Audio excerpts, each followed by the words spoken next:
guys, it's Ollie back again with Project Race Car, and welcome to another episode of the Evo 5 build. Now, this isn't necessarily going to be an episode where very much happens. It is going to be a bit of a rambler, unfortunately, but I do need to discuss a change that's going to be happening to the engine setup in this car. I had a word with Jack, and Jack said, you know what, make a video, so here I am. Now, the setup that's in this car at the moment in the engine is a 2-litre long rod. Now, had I thought about that and really done my research properly and how I was going to be using the car and how I wanted the car to respond, etc., I probably wouldn't have gone with the 2-litre long rod. Now, for those of you that don't know what a 2-litre long rod is, that's a stroker piston, so a Wiseco 1400 HD in my case, paired with a 156mm connecting rod on a standard 88mm crankshaft. It gives you a better piston to stroke ratio than the standard 4G63, which is great because you can rev them higher. However, for a B-road car, you don't really want to be caning its nuts off, and unfortunately, you're limited by your volumetric capacity of a 2-litre when you're trying to spool a fairly large turbo. And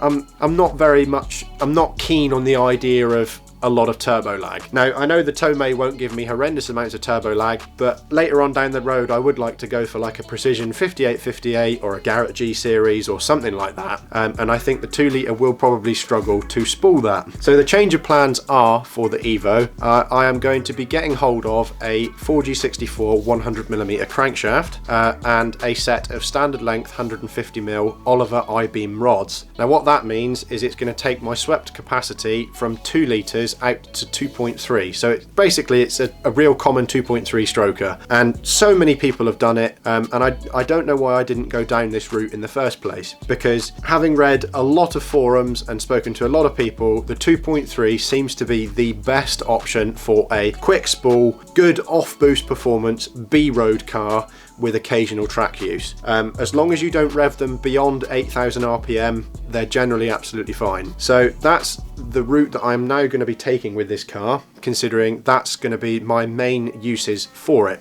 A B-road bash car with occasional track use, but it's mostly going to be set up for fast road. And the 2.2, I think the 2.3 is going to give me that mix of off-boost drivability and the response that I want out of this engine. And also a 2.3 is supposed to be better at dealing with more aggressive cams. So for example, the Kelford 272s that I've got in the head of this. So I think the 2.3 is going to be the much better setup. I have looked at 2.2s, but then you start talking sort of £3,500 for a stroker kit, because there isn't an off-the-shelf crankshaft option for that setup. You have to get a 94mm forged crankshaft, new rods and new pistons. Another thing that is good about the 2.3 setup is that these pistons are 2.3 stroker pistons, the ones that I used, because Wiseco don't make a dedicated long rod piston. Now, in a long rod application, you can use them because the position of the pin is moved 6mm further up inside the piston, which is fine, and you can use them in the long rod application. However, it does mean that it drops the compression ratio from 9.0 to 1 down to 8.4 to 1, or around that. And if that's actually my calculation, with 6 thou taken off of the block and 4 thou taken off of the cylinder head. Now, that's a little bit low in today's standards, and we've got good enough fuel that higher compression isn't a problem anymore. So those stroker pistons paired with their proper length rods and a 100mm crankshaft will bring the compression ratio back up to 9.0 to 1. Well, in fact, actually, it'll probably be a little bit higher with the material that I've had taken off, which again isn't a problem because we've got better fuels and stuff now. But I think that's going to be a better solution to my overall uses for the car. Don't worry, the H-beam rods are going to good use. CP do make an off-the-shelf long rod piston, so they are going to go in a car that you will see very soon on the channel, which is a very cool piece of equipment. It's the previous model to this. It's an Evo 4 along with its owner, which we'll introduce in that video as well. So they're being put to good use as well, so they're not going up for sale or anything. They are staying here within the channel, etc, etc. So that's going to be the route that we're taking with the car now. Whilst I'm in there as well, I am also going to do the balance shaft delete. Now, I've thought very long and hard into this. However, I am not going to remove them altogether.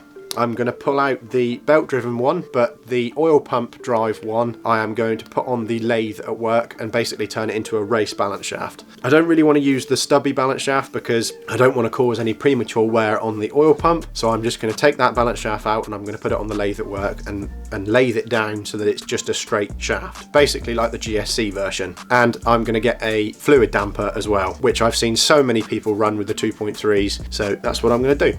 If you guys have any opinions or something that I should look into or whatnot, or you have a 4G64 crank that you would like to sell me or whatever, then definitely let me know down in the comments, because any help is fantastic. What I'm going to suggest is, if you're embarking on a build like this and you're going down the wormhole like I well and truly have, before you rush headlong into it like I have, just make a plan and set a long-term goal, what you want out of the car, how you want it to behave, and then do the research. The internet is a fantastic place, but don't rely on it. Go and speak to tuners, go and speak to people that have been there and done it. There's a wealth of knowledge in just people that you can meet at car meets, and like Refuel is one that we go to. There's so many people out and about that have so much knowledge, and especially in the Evo community, that actually do want to give you the best options and don't just want to sell you stuff. But you have to do your due diligence yourself. You have to go out and do the research and figure out exactly what's going to be best for you. And unless somebody can persuade me, I'm pretty dead set that the 2.3 is going to be my best option. Anyway, with that said, guys, sorry for the ramble, but I just needed to get it off my chest and get it out there in the open for you guys to come back and go, no, that's a stupid idea, but hopefully it does make sense. Anyway, thank you so much for watching, guys. Make sure you stay safe, whatever you're doing, and I will see you guys in the next one.